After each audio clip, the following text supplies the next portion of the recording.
El pasado 17 de agosto, Bolivia fue nuevamente escenario de una elección presidencial marcada por la crisis política.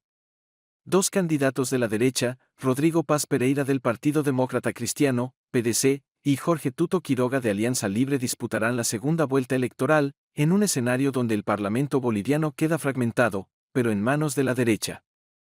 Sin embargo, se estima que, sea cual sean los resultados, estos demostrarán que ninguna fuerza contará con mayoría parlamentaria sólida sin llegar a concretar acuerdos sólidos, con bloques debilitados y sin figuras con respaldo popular. De hecho, se vislumbra en Bolivia un nuevo gobierno débil, hackeado por una crisis económica en aumento y un malestar social generalizado. ¿Cómo se explica el desplome de la izquierda en Bolivia? ¿Cómo entender el ascenso de la derecha? Esto y más en Lo Marginal en el Centro. Hoy en Lo Marginal en el Centro analizamos los resultados electorales y las consecuencias sociales y políticas en Bolivia, el, digamos, desmoronamiento de un proyecto político tan interesante como contradictorio como fue el impulsado por Evo Morales y el movimiento al socialismo.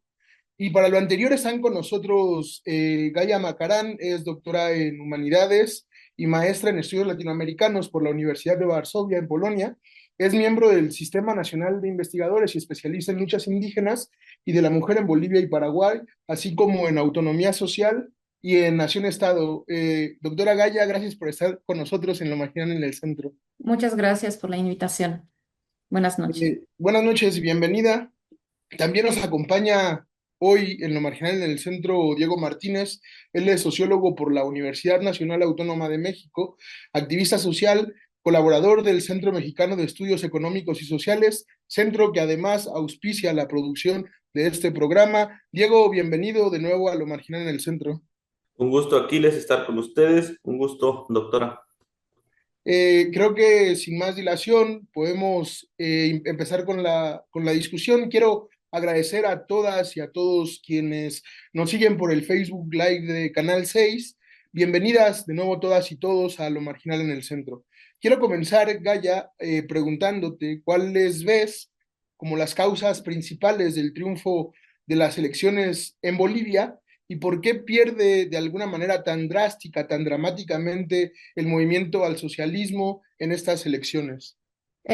Primero, todavía no podemos hablar del triunfo de alguna fuerza en concreto porque solamente es la primera vuelta de las elecciones, hay que esperar hasta octubre para la segunda vuelta, pero sí podemos hablar del fracaso.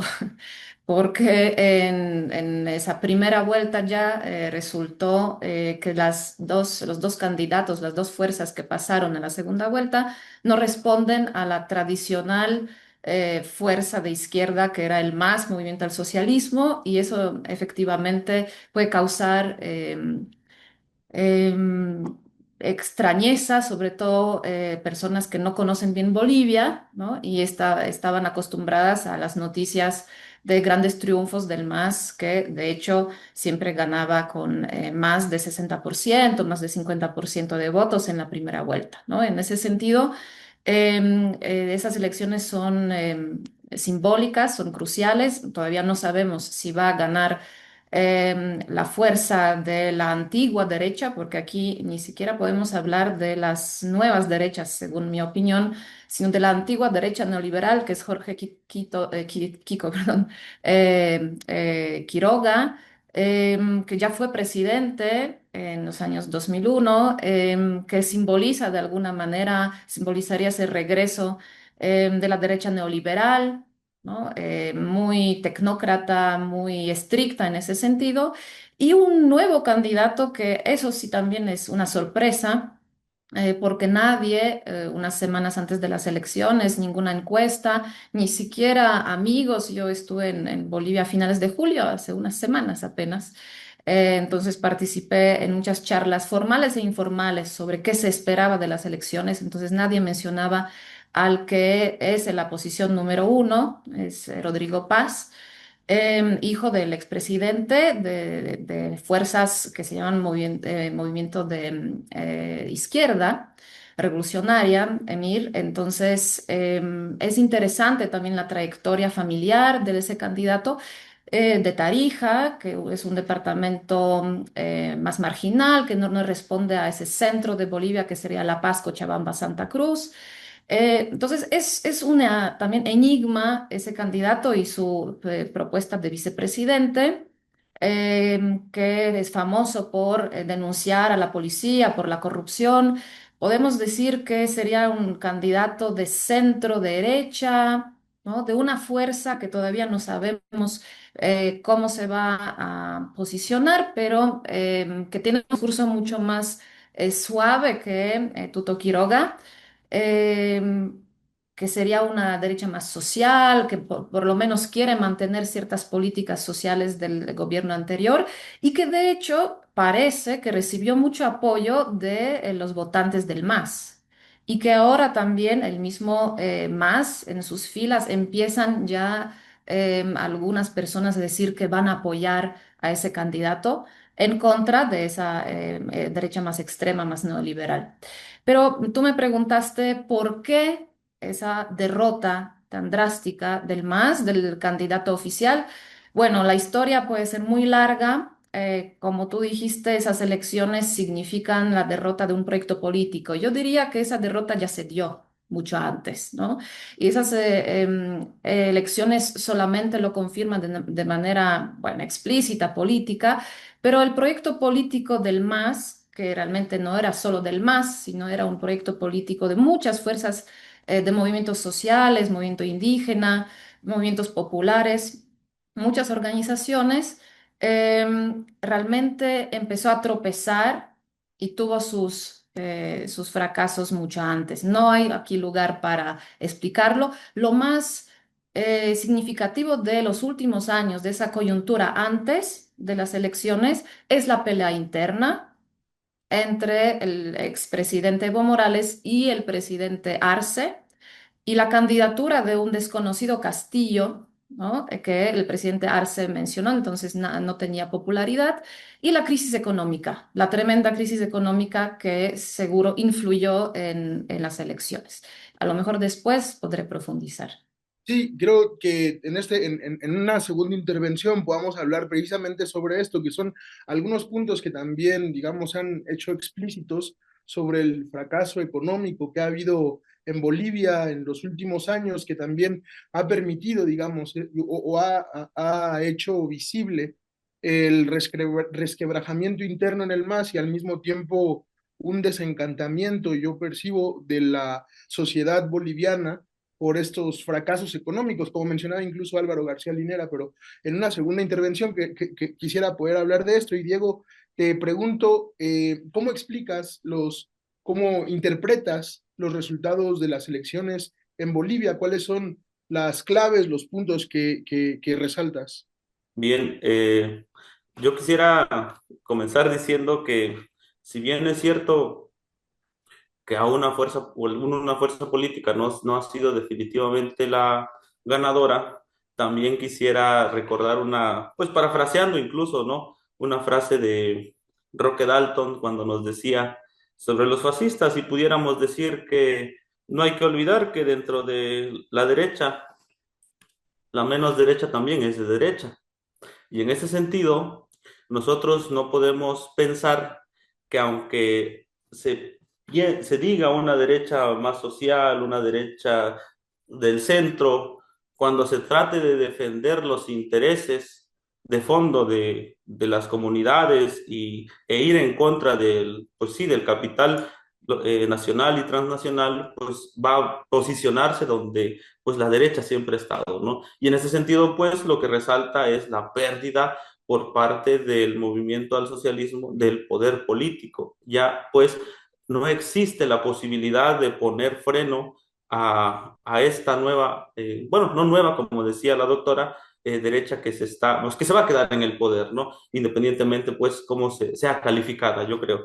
En este sentido, es importante para nosotros, creo yo, tener claro que esto va a significar pues un retroceso en muchos aspectos, en el aspecto económico, en tanto que el movimiento al socialismo en todos estos años logró un bienestar dentro de la vida de los bolivianos, que sí es cierto, ya se venía deteriorando con la crisis que ya se mencionó, pero que ya sabemos también cómo trabaja la derecha.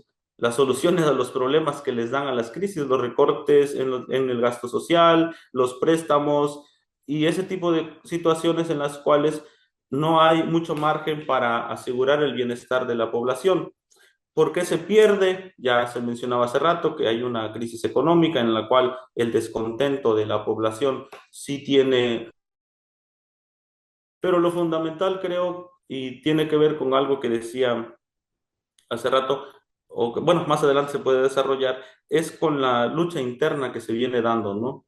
Sí, es cierto, ahí está, y no podemos nosotros esperar que la derecha no aproveche esas debilidades de los movimientos de izquierda, no lo va a hacer, porque de eso se trata su propia lucha, ¿no? Sino que aquí se dio fundamentalmente eso, ¿no?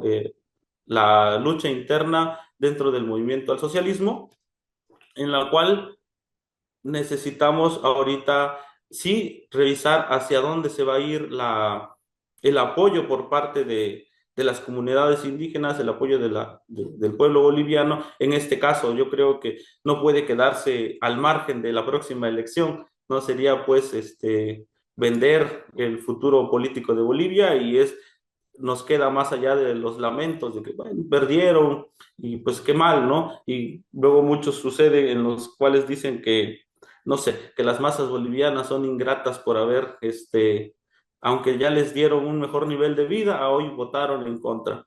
Recordarles, pues, que los derechos, pues, no fueron regalos, fueron fruto de la lucha de las mismas masas, ¿no? De las masas bolivianas. Todos esos beneficios se los ganaron en lucha y no se los pudieron asegurar y pues ahí están los resultados, ¿no? Entonces hay que esperar, pues, qué papel va a jugar, cuál va a ser el llamado que van a tener, pues sí, en este caso las personalidades, aunque suele decirse que no son fundamentales en la historia, pero ahorita están jugando un papel importante en el caso, por ejemplo, de Evo, ¿no? Que llamó al voto nulo y que pues, sí, necesariamente, como decía el vicepresidente Álvaro García Linera, pues Evo Morales tal vez ya no pueda ganar elecciones, pero lo cierto es que también no se puede ganar sin el apoyo de Evo Morales y hay que ver cómo va a estar en esta segunda vuelta, ¿no?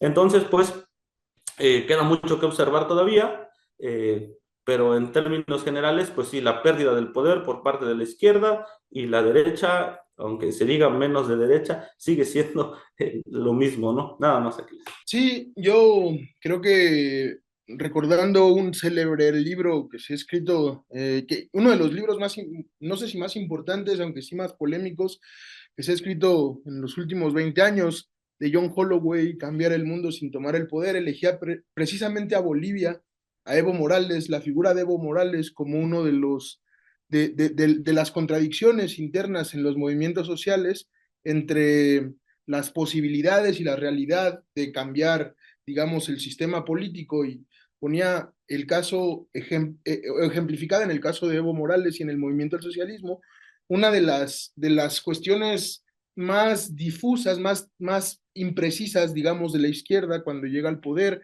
que tiene muchas limitaciones y en ese sentido, doctora Gaya, le quería preguntar ¿cómo se explica el fraccionamiento interno del movimiento al socialismo, como usted lo mencionaba anteriormente, digamos, conformado por movimientos sociales de distinta trayectoria? ¿Y cuál es el papel también de la crisis económica en este desencanto por la gestión última de Luis Arce en la presidencia de Bolivia? Sí, contestando esa pregunta, a lo mejor polemizo un poco con mi colega. Primero, ese gran nivel de vida que les regaló el MAS a la población, bueno, es contradictorio con la crisis económica por la que atraviesa Bolivia ahora, que no es una crisis económica solo coyuntural, pasajera, es una crisis profunda crisis social y también crisis ecológica. El año pasado se quemaron 12 millones de hectáreas. Es como un país entero, en un país europeo, tipo Irlanda, ¿no? Un país entero se quemó y son recurrentes. Tenemos contaminación, el humo llega a La Paz, no hay diésel, no hay gasolina. Los productos básicos de canasta básica subieron muchísimo, entonces esa crisis toca realmente a los pueblos indígenas y toca también a los sectores populares, ¿no? Eso muestra también cuál ilusorio fue ese desarrollo y progreso o ese boom extractivista que vivió Bolivia en los gobiernos de Evo Morales. Y eso me parece que es una gran tarea para las izquierdas latinoamericanas, ¿no? Porque sí podemos, por supuesto, enojarnos con las derechas que aprovechan esa situación, pero eso no cambia la realidad de que hay un problema con los modelos económicos aplicados. Y en caso de Bolivia, el mismo modelo económico de alguna manera contradecía el proyecto político plurinacional, contradecía lo que se decía de defender a la madre tierra, la Pachamama, los territorios indígenas, la autodeterminación de los pueblos, la autonomía. Y eso lo vimos en 2011 con la represión contra la marcha por el TIPNIS, ¿no? Que no sé si la audiencia lo sabe, pero fue una marcha indígena convocada en contra de la construcción de una carretera que Evo Morales dijo, quieran o no quieran, va a pasar, ¿no? Lo que podría parecer un poco al proyecto de Tren Maya, ¿no? En cuanto a su impacto social, ecológico y las resistencias, ¿no? Y cómo los gobiernos progresistas o de así llamada izquierda eligen proyectos muy invasivos en cuanto a lo que es la ecología, los derechos indígenas, los derechos colectivos. Y cómo esos proyectos finalmente prometen bonanzas, bonanza, pero es una bonanza muy pasajera y lo vemos, por ejemplo, ¿por qué esa crisis económica de hoy en día? Se acabó el gas, ¿sí? Entre muchas otras cosas que no hay aquí espacio para profundizar, tampoco soy economicista, pero se acabó el gas, se acabó un recurso crucial para la bonanza de los gobiernos de Evo Morales. ¿Cómo es que los políticos del MAS no prevén eso, ¿no? Sí, tienen seguro consejeros técnicos que les decían en 5 años, porque a mí hace 5 años me dijeron, en 5 años se acaba el gas en Bolivia, y bueno, nadie lo creía y así fue, ¿no? Sin gas no hay dólares, sin gas no hay políticas sociales, ¿no? Entonces es el eterno retorno del problema de vaciamiento de recursos, ¿no? Del extractivismo, de las venas abiertas de América y que tanto la izquierda lo profundiza en vez de superarlo, ¿no? Eso podría ser la primera reflexión. Y otra reflexión es justo cómo el MAS estaba ejerciendo el poder.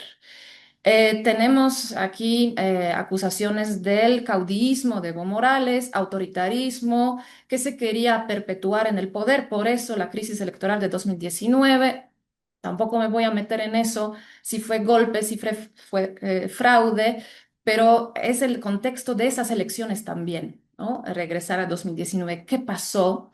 Y cuál división y polémica se suscitó en toda Bolivia, cómo el MAS entregó, podríamos decir, el poder a la derecha dura de aquel momento y cómo tuvo que regresar a través de las elecciones a pesar de todo y cómo desaprovechó esa segunda oportunidad, ¿no? En otra vez peleas entre caudillos, ¿no? Porque tenemos a un Evo Morales que quiere regresar al poder, que llama al voto nulo, que no apoya al partido, que está bloqueando el país. Son muchos meses de bloqueos en este año y el año anterior, que profundiza crisis también económica, política, y tenemos un Arce, un poco un candidato que Evo Morales mismo puso a dedo en contra de lo que decían muchas organizaciones sociales que preferían a Choquehuanca como presidente.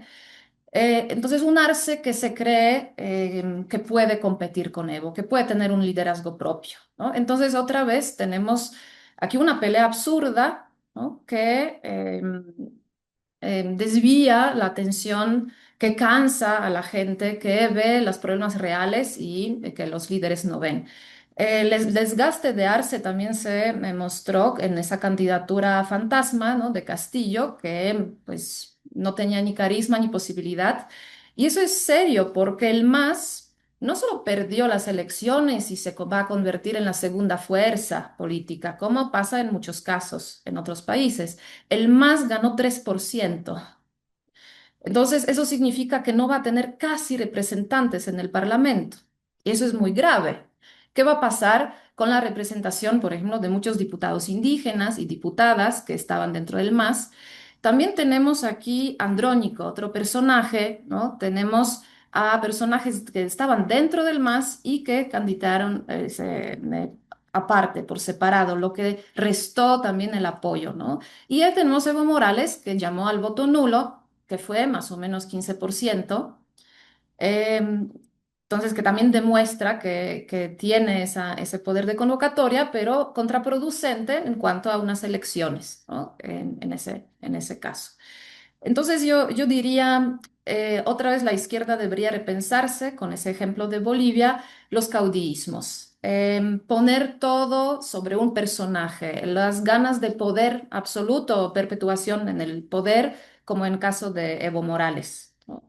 Y recordar que realmente está en el poder gracias a los movimientos sociales, gracias a las organizaciones. ¿Y qué pasó con los movimientos sociales y organizaciones durante esos 20 años de gobiernos del MAS? En vez de fortalecerse, fueron las organizaciones divididas, cooptadas, criminalizadas, ¿no?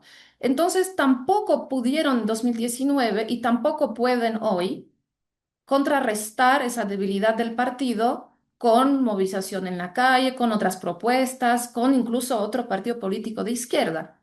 Están tan debilitadas que solo les queda apoyar a alguna derecha, ¿no? Una derecha más light que otra más dura.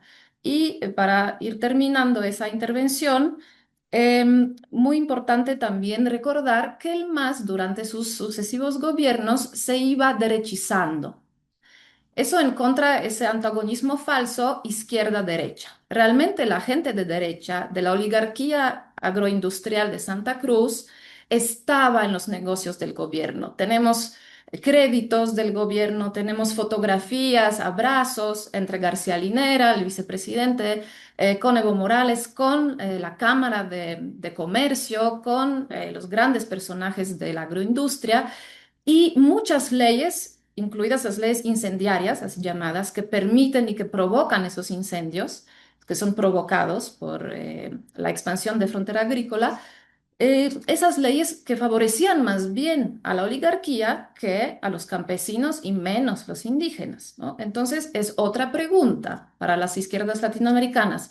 ¿Por qué se pegan tanto con esas derechas de manera económica que cuando ya se sienten más fuertes les dan o el golpe democrático o el golpe no democrático, pero sustituyen a los gobiernos de izquierda? Me parece que a eso me refería cuando decía el proyecto plurinacional ha fracasado hace mucho tiempo. Sí, sí, creo que queda muy, muy claro de alguna manera explicada esta crisis interna. Había recordado ahora que en la intervención en algún momento escuché un proverbio africano que decía que cuando dos elefantes se pelean, quien termina perdiendo casi siempre es el pasto, es la hierba a la que terminan pisando. Y en ese sentido, pienso, Diego, que podrías de alguna manera profundizar igual en esta lucha interna, en el fraccionamiento interno del MAS y cómo esto ha sido una característica de la elección en Bolivia. Sí, como yo decía hace rato, pues no es que el MAS le haya regalado a la gente luchó por ese tipo de derechos. O sea, son resultado de las luchas de la masa organizada. Y sí es cierto, la crisis y ese nivel de vida ya se venía deteriorando, eso está claro. Sin embargo, creo que las luchas internas son las que vienen a darle el toque final a esto. Y yo creo, tal vez aquí eh, pueda ser que bueno, ciertos movimientos de izquierda no les gusta, pero algo por lo cual yo creo que este movimiento tuvo todas estas problemáticas tanto de la lucha interna como de la crisis económica, fue la falta de un proyecto revolucionario. En estricto sentido, pudiéramos decir, como lo hemos dicho en algún momento cuando hemos analizado qué es lo que ha faltado en América Latina, y como Marta Harnecker en algún momento decía, en América Latina se caracteriza por tener izquierdas antileninistas. Y yo creo que ha hecho falta eso, y eso es lo que le hizo falta al movimiento en Bolivia. Es decir, la ausencia de Lenin, o cuando menos los planteamientos fundamentales de Lenin. ¿Por qué lo digo?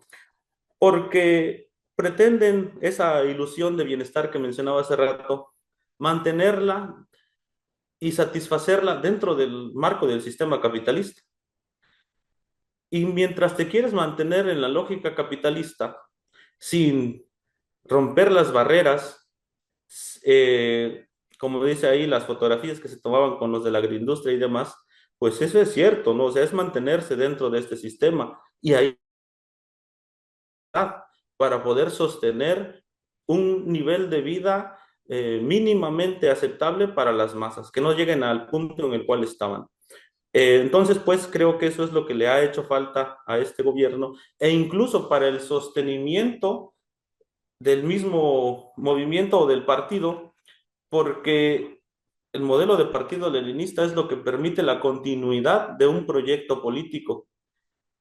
Y sí, puede tener muchas críticas y es cierto lo que puedan plantear en algún momento, pero en términos generales es lo que ha hecho que los partidos se mantengan más allá de estas personalidades, ¿no? Es decir, la disciplina que se pueda tener en torno a un proyecto en el cual se vea esta lucha interna, qué beneficios va a tener para el movimiento revolucionario y las necesidades de la masa. Es cierto, en esta lucha de elefantes el pasto es el que perdió y las masas son las que van a sentir las consecuencias de eso, al no haber pues esa unidad ideológica que hace falta para dar las luchas en contra de la derecha, que siempre va a estar ahí. En ese sentido, incluso, como decía hace rato la doctora, desde antes ya veíamos que se venía agotando el proyecto. Sorprende porque incluso decía el ex vicepresidente que él se consideraba un marxista, leninista, pero cuando veíamos qué tipo de marxista, decía él, un marxista leninista de la NEP, de la nueva política económica, pues es hacer las concesiones al capital, y yo creo que en ese sentido es ese tipo, ¿no? Sin embargo, pues desde ahí se veía, desde del referéndum que no se aceptó, desde las elecciones donde ya se veía que venía cayendo, creo que no hubo la posibilidad de que se retomara el camino porque no se tenía ese proyecto. Y creo que en toda América Latina hemos sido testigos de eso, donde existen los llamados gobiernos progresistas que se quieren mantener dentro de la lógica del sistema y ahí mismo convivir con el capital y convivir con los proyectos emancipatorios, vemos que tarde o temprano pasa esto, ¿no? Y además tiene como consecuencia que la gente misma se desencanta de ese nuevo proyecto y tiene que virar a la derecha, es consecuencia directa, ¿no? Yo creo que en algunos aspectos considero que habría que revisar más o menos las protestas que, por lo del TIMNIS, por ejemplo, pero en estricto sentido sí creo que la masa exigía un paso más para poder salir de la crisis. Y ese paso ya no estuvieron dispuestos a dar, lo que implicaba tocar los intereses del capital, tocar los intereses transnacional y nacional, e incluso hacer alianzas económicas con otros países, China, Rusia, etcétera, para poder tener, pues, de dónde asegurar el bienestar en dado caso de esto. Yo creo que incluso igual es cierto lo que menciona, que no hubo ni técnicos que le pudieran haber dicho cómo resolver el problema de que se va a acabar el gas, pues los recursos no son infinitos, tuvo que haber dado, y en este aspecto, pues sí existe una falta de coordinación y de proyecto revolucionario. Es lo que yo quisiera dejar, pues cuando menos asentado en este aspecto, ¿no? La fractura del MAS se da por eso, la ausencia de ese tipo de proyectos en América Latina. Creo que pasando, digamos, de el elemento del país de Bolivia y por terminar ampliando la mirada hacia América Latina, por lo menos, quería preguntar, doctora Gaya, cómo se puede entender este viraje hacia, digamos, la derecha en América Latina, perdón, en Bolivia, comparado con otros proyectos políticos que están ganando terreno en América Latina y en el mundo. Pienso en lo que está ocurriendo con Milei en Argentina, lo que está ocurriendo con Bukele en El Salvador, que es un caso para tomarse en cuenta por la virulencia en cómo se atacan los derechos de muchas personas y tiene una popularidad que uno luego no se explica. Y lo mismo pasa no solo en América Latina y en el mundo. Estamos ante un revival de la derecha a nivel internacional. ¿Cómo se puede explicar esta situación? Sí, podemos, por supuesto, dar esa lectura más, más regional, ¿no? De los resultados parciales de esas elecciones, pero yo pienso que hay ciertas particularidades de lo que pasa en Bolivia. Primero, lo que mencioné, yo sé que las derechas se parecen mucho, pero hay em, importancias en diferencias, ¿no? No es lo mismo un Milei, no es lo mismo Rodrigo Paz por ahora, porque no sabemos qué va a pasar, cómo realmente va a resultar ese gobierno. Y no es porque por Rodrigo Paz votaron los bolivianos, una parte de los bolivianos, las bolivianas. Era un voto de hartazgo, pero tampoco de un permiso hacia la derecha neoliberal, tampoco fue un permiso hacia nuevas derechas, como por ejemplo Camacho, que está preso y que justo lo quieren liberar ahora. Camacho representaría esas nuevas derechas misóginas, racistas, ¿no? Duras. Em, entonces podemos decir que no está ganando ese tipo de proyecto en Bolivia. Por ahora, quién sabe si no se resuelve la crisis, si va a ser la tendencia. Eso es positivo en toda esa crisis que observamos. Entonces, no compararía esas elecciones con el viraje hacia derechas tan duras, ¿no? Y eso también da la esperanza de que no necesariamente las pérdidas de la izquierda en América Latina tienen que ser vistas como gran apoyo de las así llamadas masas a las ultraderechas, sino más bien como un desacuerdo, una decepción, ¿no? Como dijo mi colega, fueron resultados de luchas. Entonces, si la gente luchó y después no ve los resultados, o ve corrupción, o ve crisis económica, ¿no? O ve autoritarismos, o que su proyecto no se está cumpliendo, o pensó una revolución y lo que tiene es otra cosa, entonces castiga a las izquierdas, ¿no? Ya no más, ¿no? Pero eso no seriamente significa que está de acuerdo con las ultraderechas. Pero bueno, eso por supuesto que va a significar algún replanteamiento de lo que son las fuerzas regionales. Bolivia, con cualquiera de los dos candidatos que pueden ganar, supongo que no va a apoyar ya ni a Cuba ni a Venezuela. Entonces no va a constituir parte del antiguo ALBA, ¿no? O ese eje duro de los gobiernos del, así llamado socialismo del siglo XXI. ¿Qué tal, qué viraje va a dar, ¿no? Si va a intentar alianzas con Estados Unidos, con Milei, con Bukele, o más bien con Brasil de Lula, por ejemplo, que los gobiernos de Lula son muy centristas ahora mismo. De hecho, en alianza con lo que antes era la derecha y ahora ya es el centro, ¿no? Porque eso es lo que también pasa con el surgimiento de ultraderechas, lo que era derecha ya es el centro y ya puede ser incluso aliado para ciertas izquierdas. Seguro va a significar el cambio, pero yo todavía no podría decir, ¿no? Si va a ser hacia el eje de las ultraderechas o más bien ese juego, ¿no? Regional con algunos gobiernos no tan de ultraderecha. Pero seguro Venezuela y Cuba ya no estarán en el horizonte. Sí, para terminar, igual, Diego, te quería preguntar cómo interpretas tú, ¿hay un fortalecimiento o puede haber un fortalecimiento de la derecha en la región, pensando, por ejemplo, esta cuestión de la derecha, perdón, de la Argentina de Milei o del Salvador de Bukele, o el mismo caso de Ecuador, que sufrió un proceso de alguna manera similar, ¿no? Lenín Moreno, designado por Correa, terminó prácticamente con ese gobierno del bienestar en Ecuador, y Bolivia da pasos semejantes o similares, por decirlo de alguna manera. ¿Cómo lo ves tú? Sí, yo creo que, como dicen, pues lo que no suma resta, y en este aspecto las derechas se van a sentir pues más envalentonadas, un poco con más fuerza a nivel internacional en los proyectos que ya mencionaban, el apoyo a Venezuela en este momento que es crucial, el apoyo a Cuba y demás proyectos sí se debilitaría. Eh, Sin embargo, creo que también es cierto que el movimiento o el proceso boliviano tiene sus características y eso nos da, cuando menos yo así lo veo, pues cierta esperanza de que no todo está perdido, ¿no? Es decir, las masas bolivianas tienen una larga tradición de lucha. Va más allá de Evo y más allá de los que están ahorita. La Central Obrera Boliviana, por ejemplo, en su momento, los movimientos indígenas y demás, bien que mal, tienen pues esa tradición de organizarse y de luchar. Y que ya remontaron en algún momento después del golpe de Estado y que es posible volver a hacerlo, siempre y cuando sepan pues reorganizarse y evidentemente en estas elecciones que vienen van a tener que dar su apoyo a uno u otro, no pueden quedarse al margen, ¿no?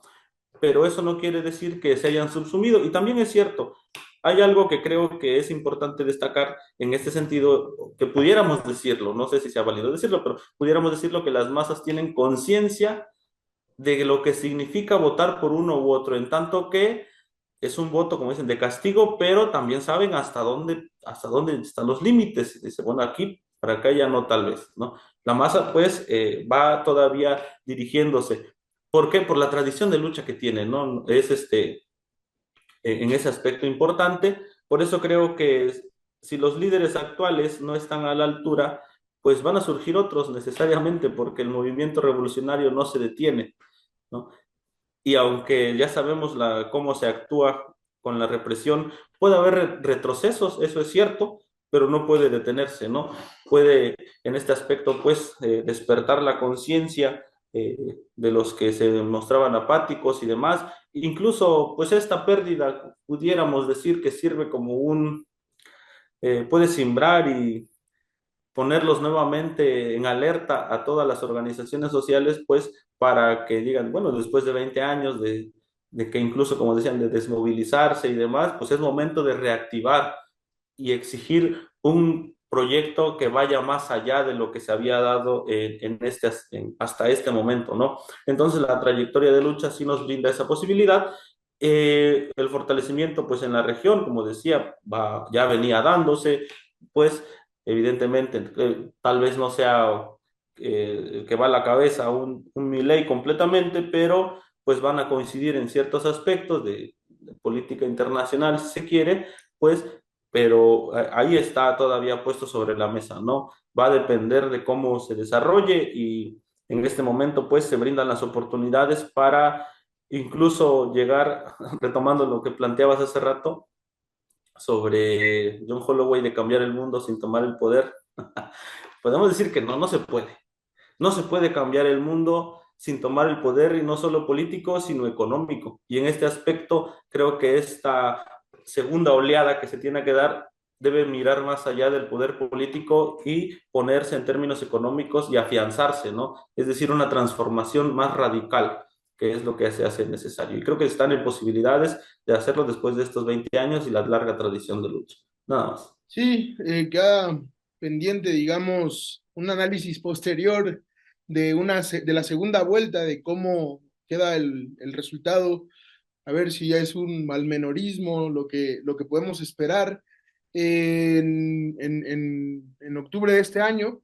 Quiero, sin embargo, terminar recordando que el MAS, liderado por Evo Morales desde 2005, fue un partido que presidió una serie de transformaciones sociales importantes, que contribuyó a la visibilización política de los movimientos indígenas en Bolivia y que también redujo drásticamente la desigualdad social en América Latina. Y eso también estuvo, como ha quedado claro, estuvo precedido por las luchas sociales de la gente en Bolivia, y creo que eso es una lección importante para nuestro tiempo, porque la tarea de alguna manera es transformar las cosas, no lo van a hacer las grandes personalidades, las grandes figuras, los héroes, sino la gente es la que en última instancia va a transformar las condiciones. Agradezco mucho la participación de Gaia en este panel, de Diego, por haber dado su tiempo. Espero que en otras circunstancias puedan y accedan a venir a Lo Marginal en el Centro. Esto ha sido todo y nos vemos en próximas emisiones de Lo Marginal en el Centro. Muchas gracias.